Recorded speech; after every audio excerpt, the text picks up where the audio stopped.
ദാ ലൈവിൽ ആര്യൻ എത്തിയിരിക്കുകയാണ്. ജിസേലിനെ കുറ്റം പറയണ്ട കേട്ടോ, ജിസേലെല്ലാം ശരിയാണ്, ജിസേലിന് കുറ്റം പറയാൻ ഞാൻ സമ്മതിക്കില്ല എന്ന് വൺ ഡ്രാമയുമായിട്ട് എത്തിയിരിക്കുകയാണ് ആര്യൻ. നമുക്ക് വീഡിയോയിലേക്ക് പോകാം. ആദ്യമായിട്ട് കാണുന്ന പ്രേക്ഷകരാണെങ്കിലോ, ചാനൽ ഇതുവരെ സബ്സ്ക്രൈബ് ചെയ്യാതെ കാണുന്ന കൂട്ടുകാരാണെങ്കിലോ പെട്ടെന്ന് തന്നെ ചാനൽ സബ്സ്ക്രൈബ് ചെയ്തോളൂ. ഇന്ന് അല്പസമയം മുമ്പ് ലൈവിൽ ആദില ക്യാപ്റ്റനായി അധികാരത്തിൽ ഏൽക്കുന്ന ഒരു സമയം. ആ സമയത്ത് ടീം തിരിക്കുകയാണ്. കഴിഞ്ഞ ആഴ്ചയിലെ ബാത്റൂം ടീമിലായിരുന്നു നിവിനും ജിസേലും.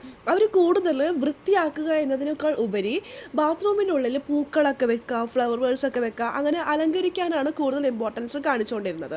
അതായത് 10ാം ആഴ്ചയിലെ ബാത്റൂം ടീമിലേക്ക് ആദില ഇട്ടിരിക്കുന്നത് നൂറയെയും അനുമോളെയാണ്. ആ കാര്യത്തിൽ തന്നെ ഒരു ഫേവറിസം കാണിച്ചിട്ടുണ്ട്. ബാത്റൂമിൽ വലിയ പണിയൊന്നുമില്ല, രണ്ടുപേരുടെ ആവശ്യമൊന്നുമില്ല, എങ്കിൽ പോലും രണ്ടുപേരെ ഇട്ടിരിക്കുകയാണ്. തൻ്റെ സുഹൃത്തിനെയും തൻ്റെ പാർട്ട്ണറെയും അധികം പണിയൊന്നും എടുപ്പിക്കാൻ ആദിലക്ക് വലിയ താല്പര്യമില്ലാത്തതുകൊണ്ടായിരിക്കാം ബാത്റൂം ടീമിലെ ക്യാപ്റ്റനായിട്ട് നൂറയാണ് തിരഞ്ഞെടുത്തിരിക്കുന്നത്. അത് വേറൊന്നും കൊണ്ടല്ല ആദില പറയുന്നത്, മടിച്ചയാണ്, അതുകൊണ്ട് പണിയെടുക്കട്ടെ എന്ന് കരുതിക്കൊണ്ടാണ് നൂറയെ ക്യാപ്റ്റൻ ആക്കിയിരിക്കുന്നത് എന്നും കൂടി കൂട്ടിച്ചേർക്കുന്നുണ്ടായിരുന്നു.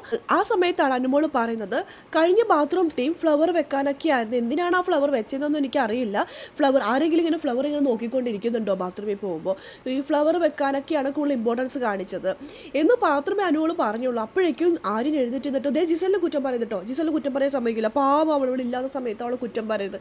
എന്താ ഒരു ഡ്രാമ. നമ്മളെല്ലാവരും കഴിഞ്ഞ ദിവസമല്ലേ കണ്ടത്, ലാലേട്ടൻ്റെ മുന്നിൽ വെച്ചിട്ട് ജിസലിനെ വലിച്ചു കയറി, നീ ആരെയും വിശ്വസിക്കേണ്ട, എന്നെ വിശ്വസിക്കേണ്ട, നീ എൻ്റെ ഒരു ഫ്രണ്ടല്ല, നീ എന്നോട് സംസാരിക്കുമ്പോൾ എനിക്ക് തലവേദന എടുക്കും, എന്തൊക്കെയായിരുന്നു ആര്യം പറഞ്ഞുകൊണ്ടിരുന്നത്.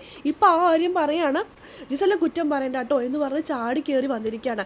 എന്നാൽ അനുമോള് ജിസലിനെ കുറ്റം പറയാനല്ല വന്നത്, കഴിഞ്ഞ ബാത്റൂം ടീം എന്തിനാണ് ഫ്ലവർ വേഴ്സ് വെച്ചതെന്ന് എനിക്കറിയില്ല, ബാത്റൂം ക്ലീൻ ആക്കുന്നതിനേക്കാൾ ഉപരി അവർ ഇമ്പോർട്ടൻസ് കാണിച്ചുകൊണ്ടിരുന്നത് അത് ഡെക്കറേഷന് വേണ്ടിയിട്ടാണ്. ബാത്റൂമിൽ വൃത്തിയാണല്ലോ വേണ്ടത്, അല്ലാതെ പൂക്കളും കാര്യങ്ങളൊന്നും അല്ലല്ലോ. അപ്പോൾ തന്നെ റിയാക്ട് ചെയ്തുകൊണ്ട് ആര്യൻ എത്തിയിരിക്കുകയാണ്. ഈ ഒരു ഡ്രാമ തന്നെയായിരുന്നു കഴിഞ്ഞ ദിവസം ആര്യൻ കാണിച്ചത്. ജിസേൽ പോകുമ്പോൾ പൊട്ടിക്കരയുന്നു, എന്തൊക്കെയായിരുന്നു. പിന്നീട് ജിസലിനെ കുറിച്ച് ഒരു അഡ്രസ്സും ഇല്ല, ഒന്നുമില്ല പറയാനായിട്ട് ആൾക്ക്.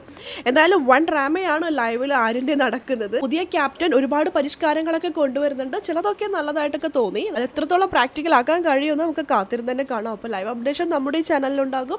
ആദ്യമായിട്ട് കാണുന്ന പ്രേക്ഷകരാണെങ്കിൽ കൂടുതൽ ബിഗ് ബോസ് ലൈവ് അപ്ഡേഷൻ ആയിട്ട് മറക്കാതെ യൂട്യൂബ് ചാനൽ സബ്സ്ക്രൈബ് ചെയ്യുക.